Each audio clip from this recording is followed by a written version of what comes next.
my name is Alex Briggs. I work upstairs in the Office of Student Life. I work with the clubs and organizations on campus, so you might see me at some of our events. But today we're going to be talking about the 5 love languages. Now, does anybody know about the 5 love languages, about the book or anything? No? Oh, that'll be really interesting. Okay, so it's a book that was written by Gary Chapman in 1992. And it's basically talking about the 5 different love languages, which are acts of service, quality time, physical touch, receiving gifts, and then words of affirmation. And these are the different ways that you give and receive love from your partner, from family, from friends. And it talks about what is your love languages and how you can interpret that when you're in a relationship with someone. So we have a quiz that it starts off with in the book, and then once you take the quiz and find that out, it talks deeper about each love language in that book. So we'll start with the quiz and have you guys take that, and then we'll talk a little bit more in depth about your love languages. By a show of hands, whose love language was acts of service? Show of hands. Okay. Acts of service. Yes, whichever one you got the most for, if that was acts of service. Is physical touch, was that your number 1 for anybody? Okay, awesome. Words of affirmation. Okay. Nice. Quality time. Okay. And then receiving gifts. Anybody? Okay. So let's get into these a little bit more. So we'll start on the side where it says words of affirmation. So based off of that, these are the different actions to take, things that you might be interested in receiving for your love language. So words of affirmation is all about receiving some type of verbal communication from your partner listening to you when they're talking, listening to your feelings, not interrupting you, which can be, something that a lot of people are uncomfortable with. So quality time obviously is more just spending time together in different ways. So whether it be taking a walk, spending time alone, and doing something important, something that your partner might not want to do, but they'll do it with you. So if you really like, if you really like baking and they take you somewhere to, bake a cake, but they don't necessarily enjoy that, that's because they're giving you the gift of your love language, and they're trying to do something for that quality time with you. Making time for you in their day, also asking you about your day and just really listening to you as well. Receiving gifts, it doesn't have to just be extravagant gifts. It could be a little note here and there. It could be a gift on a trip when they're thinking of you. It could be, a book that you guys read together or read at the same time and discuss. Flowers, stuff like that. So you may want to receive gifts for certain days like anniversaries, Valentine's Day, or some people like to get gifts, little gifts here and there, to see how much their partner cares about them. Acts of service, so that's your partner doing something for you that may relieve pressure off of you. So that could be doing the dishes, making the bed. It could be, something that you had on your to-do list that you've been asking them to do for a while, something around the house. It could be just writing your requests to them and explaining to them, these are the things that I would like to get done. Would you be able to, do any of those, or anything that kind of helps you with your daily routine?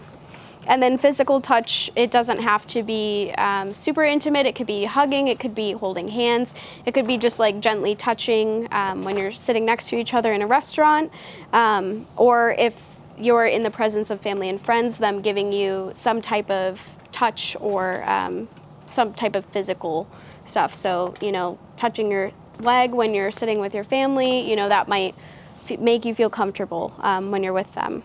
So finding out your love language, obviously we took the quiz, but other ways is you can observe how you show love to others. So not everybody has the same love language as you, so your partner might not have that same love language. So for example, I took the quiz with my partner last night, and his love language is quality time, but mine is acts of service. So I might be giving him love in a different way than he wants to receive it. So you have to be aware of that too. Because I could be giving him extravagant gifts, and that's not something that, you know, is necessarily on the top of his priority for love and the way that he wants to receive love. So don't waste your money. Yeah. It's important. Don't waste your money if you don't have to. This goes for like all your relationships, Mm-hmm. not just romantic. If you think about friends or your parents or siblings or whoever, you know, you may be giving it in the way that you want to receive it, but that's not the way that they want to receive it. And it can benefit if you can think about how they might want to receive it differently. Like if your mom is someone who loves acts of service, like doing the dishes for her or, you know, helping her with dinner, something like that might help fill her love tank. And we're going to get into that as well. Does anyone have any questions like about this piece of paper, anything about their love language? Yeah. Is there like a quiz for the reverse? What kind of love language do you give to other people? I don't think they have one online. For a what? But you can just, part of like finding out your love language, so is kind of seeing how you give it. So just making note of the things that you do for others. So if you feel like when you're with your friends or your partner that you're always doing things for them or you're always complimenting them, just make note of that and you can kind of see how you give love as well. And it'll make you be a little more mindful if that's not their love language. It wouldn't be surprising if you probably give the way that you want to receive it, because that's how you feel loved. So you probably often give it the same way that like the quiz that you just took, probably. Yes.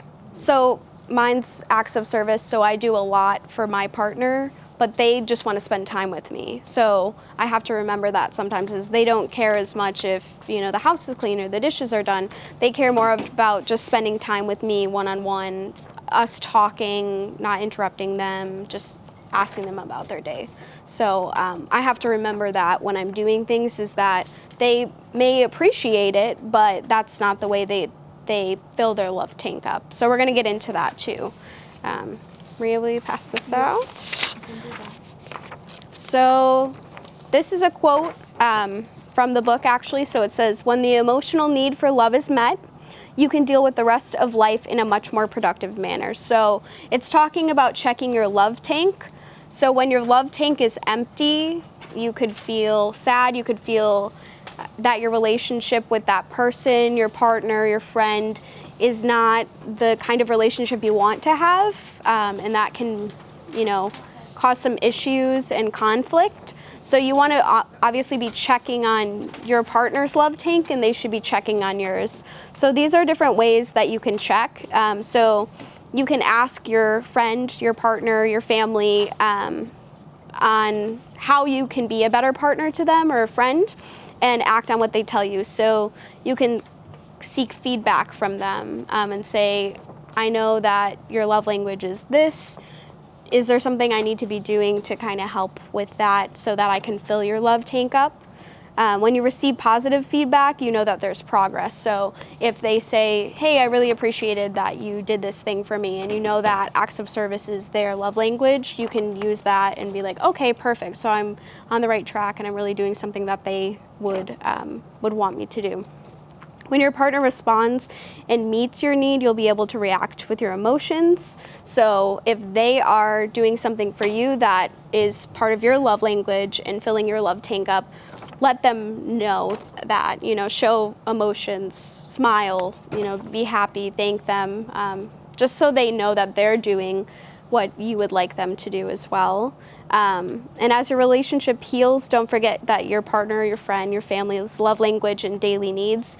So, and these can change over time. So my love language previously was words of affirmation, and it tends to be something that you're missing at times in a relationship. So I wasn't getting that love language as much as the other ones, and I was missing out on that. But now acts of service is something that's more important to me because that's a little bit more of what I'm missing out on. So you can take this, you know, over the course of a year to see if it changes and see if your partner's changes as well, because it does depend on how you're feeling as well. So these are some information for you as well about the different love languages and different things that you can do that don't have to be like large, extravagant things. So for like receiving gifts, having thoughtfulness, speaking purposefully, giving thoughtful gifts and doing thoughtful gestures, small things, or things like don't forget special occasions, don't be unenthusiastic when gift receiving, stuff like that. So this is just a little bit more in depth about those love languages. Does anyone have any questions about that? Does anyone have anything they want to discuss about the love languages or get a little more in depth about talking about their love language? Was anyone surprised by theirs? Not really. You know. But you can have multiple love languages. Mm-hmm. Because kind of like all mine are equal except receiving gifts. I don't really care about materialistic things. Yeah. So I was like, I need it all for that. Yeah, and that's fine. And like I said, it can change over time too, so it might just level out after a while. Yeah. But it's perfectly normal to have a tie with yours. Yeah, and it's like when your partner is somebody that like you really like, they don't like show you love in the way that you kind of want to receive it, and then you think that you're becoming a crazy female, like because they're not like giving you what you need. But Am I asking too much? yeah, but Mhm. it's kind of like, well, maybe they just don't know like how you want to be like loved on is different. And that's the thing is they may be giving you what they would like to receive, and they're not even realizing that it's not your love language. So they may be hugging you constantly and stuff. Psychology behind it that you don't really realize because you're so wrapped up in your own emotions and your own feelings. And like Yeah. Your perspective, love and whatever. But it's like it takes like a second for you to like step out of like your perspective and be like, okay, well, I wonder how they view it, how they see it, because it's probably so much different than everything that I've taken. Yeah, for sure. Does anyone else have anything they want to talk about this? No? Do you have anything else, Maria, that we can add? I feel like I had a thought and I lost it. And I think, okay, all 5 of them are good. Like, I'll accept any of these 5 things from anyone. I'll take words of affirmation, but, if you want to give me a gift also, that's fine.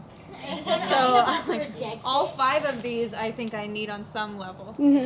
It's just like you mentioned, if you're missing something, that's probably what the number 1, you're not getting enough of that one. Yeah. Exactly what my last relationship was like, because he had the opposite of mine, kind of. Yeah.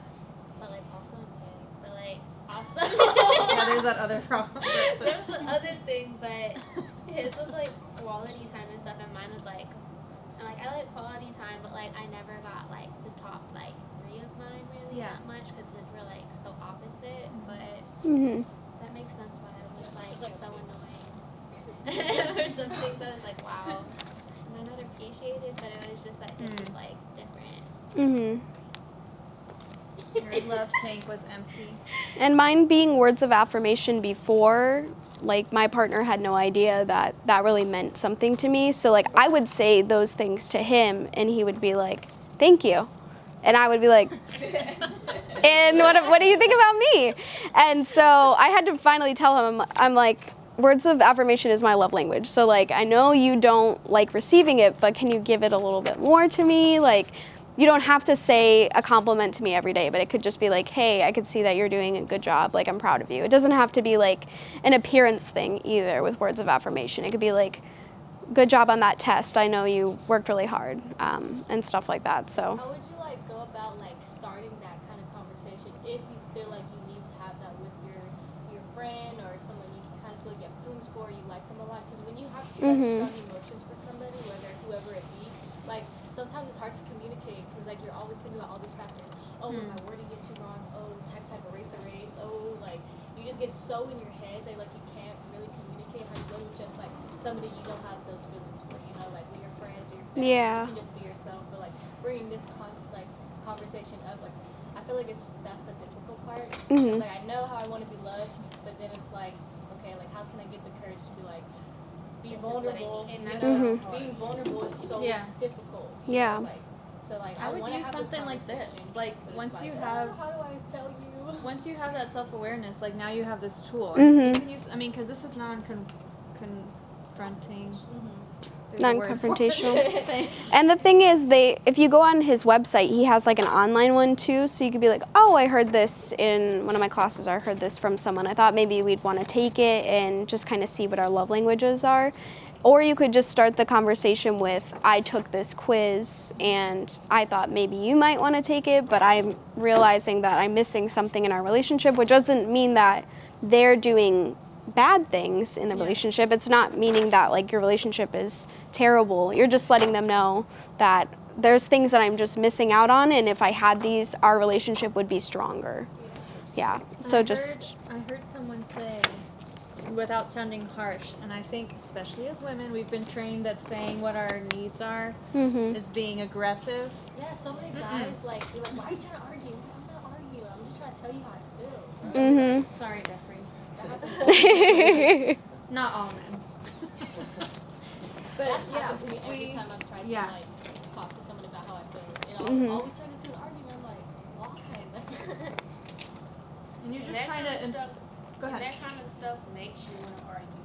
Yeah. Like if you're already not arguing and you're telling somebody, I'm not trying to argue, I'm just trying to tell you, and the assumption of them on you, or your argument, you're gonna want to be mad. You get Yeah. Yeah. It's very That's like what takes easy for the defensive side to come up in all kinds of people. Everybody's like bringing so much with them, and getting into relationships with people is kind of hard because there's a lot of trauma and a lot of damage anybody could be bringing two imperfect people to come together. And it's like so sticky, and all the emotions are like, ugh, like you want it so bad, but it's like you just want to tiptoe and stuff. Like love is just so. I know. Well, it's two things. I think it's overall it's communication and comprehension. So when you have these conversations, I feel like the counselor side of me always say you need to have a disclaimer before getting into depth. Like I would like to have a conversation telling you how I feel. This is not an attack on you. And being able to have that disclaimer in the beginning, I think is easier to navigate the conversation going afterwards, because we've already had this disclaimer. She doesn't have an attitude. What time of the month is it? Okay, she's great. So we go forward and have this conversation, and that's when he can put his input in. But I think this is so good because this could be turned into a Valentine's Day game. Or something like that, to where it's not confrontational. And then like in the end, you're like, oh, I didn't know that about you. I'm going to start doing that more. Being able to do things that make things fun, because a relationship should be fun. It should not always be 110% serious. Yeah. Oh, good. And knowing this about yourself means you can have the conversation before it's a problem. Like, this is just something I know about myself. I like this. Let's do. Instead of waiting until you're, like you said, you might already be mad because why don't they understand that this is what I'm missing? And if you're not currently in a relationship, when you're meeting someone new, you can let them know firsthand that, hi, I just wanted to let you know, that I really like you, but this is my love language, and if you want to take the quiz as well, you're welcome to, but this is how I would like to receive love, so just, keep that in mind. And obviously if they're not on the same wavelength and they're not giving you that love that you want, then obviously you might not want to be with them and continue on with a relationship. Put it in your Tinder bio. Love language equals quality time, just so they know. Just let Before it you get any further. before you get any further. And also practice it on yourself. Those words of affirmation, tell yourself that if you don't believe you're beautiful, how in the world is someone else going to believe you're beautiful? You have to say these things to yourself. Spend your money on yourself. Spend quality time with yourself. Yeah, start with that. Yeah. For the single people. Disclaimer, yes. Your boyfriend is like, why are you spending quality time with yourself all the time? He's like, my love language is quality time, but you're spending time alone. But it can happen though. Okay. Well, thank you guys for coming. If you have any more questions, feel free to just Be sure to follow us on social media at Facebook, Twitter, and Instagram. Like this video, leave a comment, and hit that subscribe button to be notified about our latest content.